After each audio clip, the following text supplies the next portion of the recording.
since I didn't get what I wanted, since I didn't get what I needed, I'm not going to change my behavior. In other words, why bother? Why bother? Guys, just being real honest with you right now, those two words are absolutely, positively in my vernacular. That's my pattern. Things don't look like they're going the way I want them to.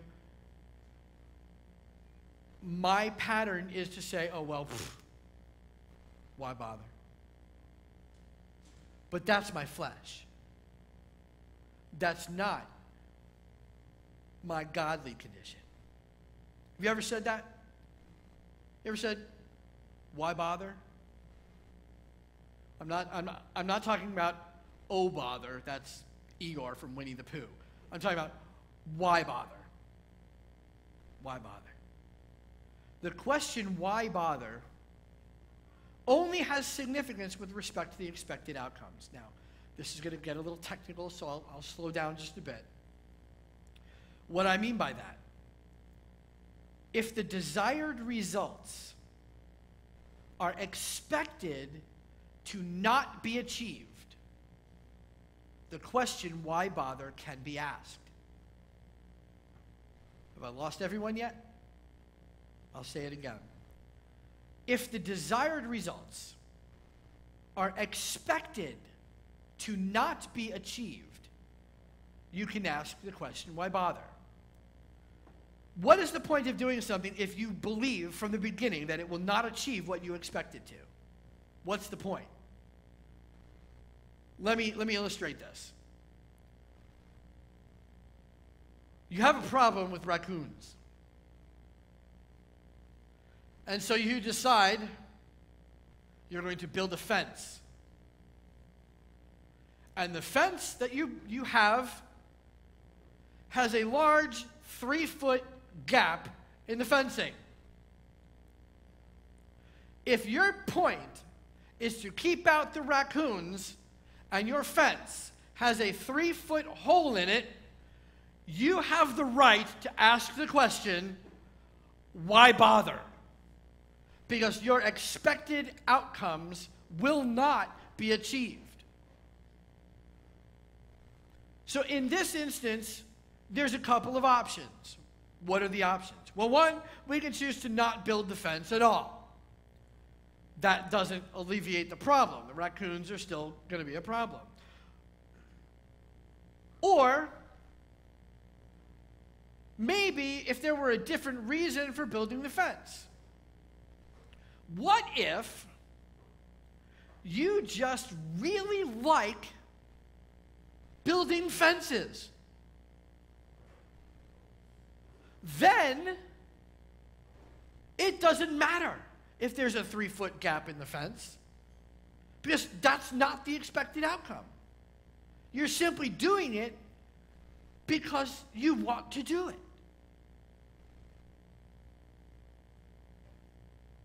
All right, I see some light bulbs starting to go off. Now that I've confused some of you with my analogies, let me say plainly what I'm getting at. This would be in Yeshua's parables where he said, okay, this is what I mean by that. So here's what I'm really trying to say. If we mess up and we hurt someone, usually it's someone that we care about who cares about us. We apologize. We seek forgiveness. And hopefully we change what we do, not to get forgiveness, not to avoid a fight, but hopefully we change what we do to avoid hurting them again. Why do we change behavior? It's not to earn anything. We change behavior because we want to. Now, some of you who've been coming regularly know that of late I've started taking to telling you if you're writing notes and you're keeping notes of important things, and I'll tell you when to write something down. This is one of those things that you should write down.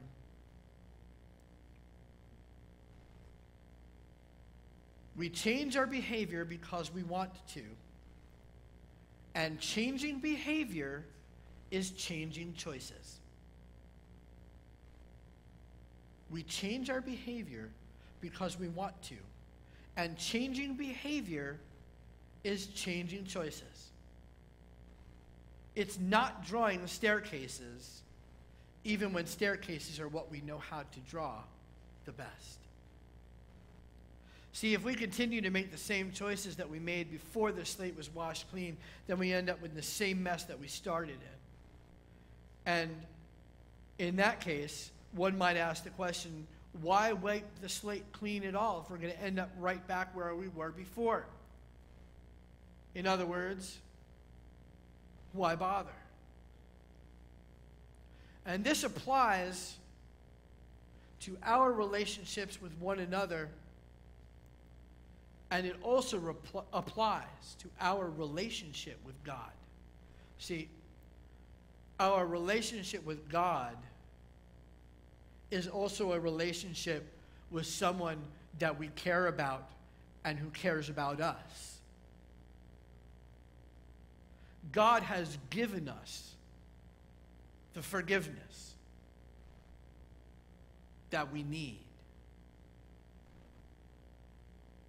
When we put our trust and faith in Yeshua, the Messiah, when we truly believe in our hearts that Yeshua is Lord, and we confess with our mouth that he has been raised from the dead, we are saved. And that salvation is that wiped clean. But that doesn't mean we don't still have choices to make. Remember that forgiveness is a take back, if you will. It takes us back to a time in our relationship, relationally, when before the mistake was made. Will it change? Let me not say it that way. We go back to a period of time before the mistake was made, but that doesn't mean that we still don't have the choices to make that we had made before. If we make the same choices that we had already made, we're going to end up doing that same hurtful thing again. So we need to choose not to hurt. When we choose to be disobedient to God, that's hurtful. It's hurtful. We need to make better choices. Because if we don't, the new life that we have, that we're going to talk about on Yom Kippur, will be the same humanly conditioned life that we left at the shaking of the Etch-a-Sketch. That's what this time is for.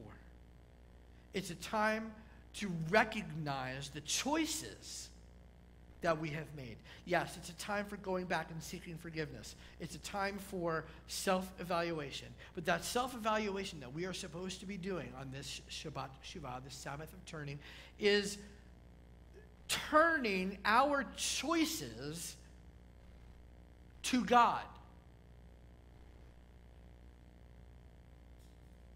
A choice for something is inherently a choice against something else. When we make a choice for God, we have made a choice against the world and the flesh.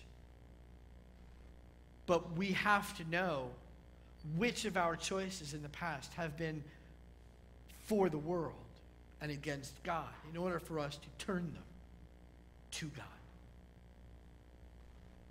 As we prepare for our Yom Kippur season, that should be our focus. Not for the sake of earning forgiveness. We've got that. Not for the sake of earning points. We don't need that. But simply because we want to, in order to avoid hurting the one who loves us more than anyone else. And that's our Father who is in heaven.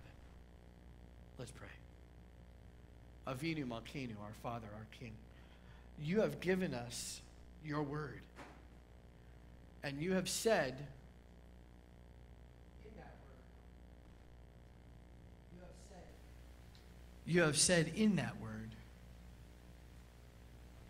be holy, for I, the Lord your God, am holy. Lord, help us to make those holy choices. Help us to be, in fact, holy unto you.